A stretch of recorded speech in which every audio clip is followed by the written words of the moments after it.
આજે સવારના જ અમે ન્યૂઝ જોયા અને અમને ન્યૂઝ મળ્યા કે 1000 રૂપિયા જેવો ઓલમોસ્ટ વધારો આવ્યો છે. સો જૂના જે ભાવ હતા એ લગભગ 2135 સમથિંગ હતા, જે અત્યારે નવા ભાવ ભુજમાં છે એ 3125 રૂપિયા થયા છે.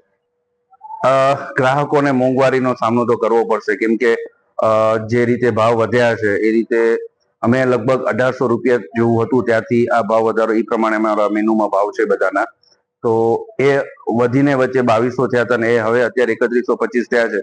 તો ભાવ વધારો 5 થી 7% ભાવ વધારો બધા ફૂડ લાઈનમાં થશે. નાના વેપારીઓને મારા હિસાબે હું જોઉં કેવું તો ચાય વાળા છે કે દાબેલી વાળા છે કે આ બધાનું જે છે કે બહુ ઓછા માર્જિનથી કામ કરતા હોય છે, તો એ લોકો માટે ભાવ વધારો એક મોટું ચેલેન્જનું કામ થઈ જશે. ભાવ વધારાની અસર તો સમગ્ર અમારા રેસ્ટોરન્ટના ઉદ્યોગ અને ખાણીપીણી ઉદ્યોગ ઉપર બધા ઉપર પડવાની છે.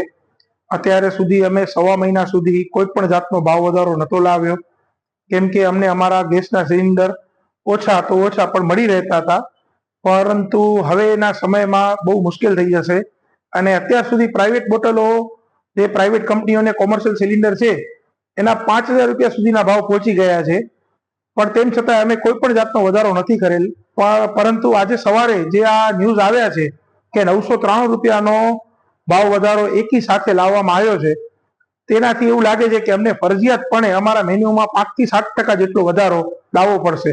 ખાણીપીણીના શોખીનો ઉપર પણ અસર દેખાશે, એમના પણ ખીચાને બહાર આવશે. અને ખાસ કરીને જોવા જઈએ તો મધ્યમ વર્ગના લોકો જે ખાણીપીણીનો આનંદ માણી રહે છે એ લોકોના ખીચા ઉપર વધારે ભાર પડશે. લારી ગલ્લાવાળાના ધંધા ઉપર તો વધારે અસર દેખાશે, કેમ કે જે લોકોનો ધંધો જ 1500-2000 રૂપિયા દિવસનો છે ગલ્લાનો, હવે એ લોકો ઉપર જો આ એક બોટલે 1000 રૂપિયાનો ભાવ વધારો આવી જાય તો એ લોકો ઉપર તો મુશ્કેલીનો સામનો કરવા સિવાયનો કોઈ રસ્તો જ નથી બચતો. અને જો એ લોકો ભાવ વધારો નથી લાવતા તો એ લોકોના ઘર ઉપર મુશ્કેલીનો સામનો કરવો પડશે ભાવ વધારાનો. અને જો ભાવ વધારો કરે છે તો એ લોકોને ગ્રાહકીનો સામનો કરવો પડશે, કે ગ્રાહકીમાં તુરંત અસર દેખાશે.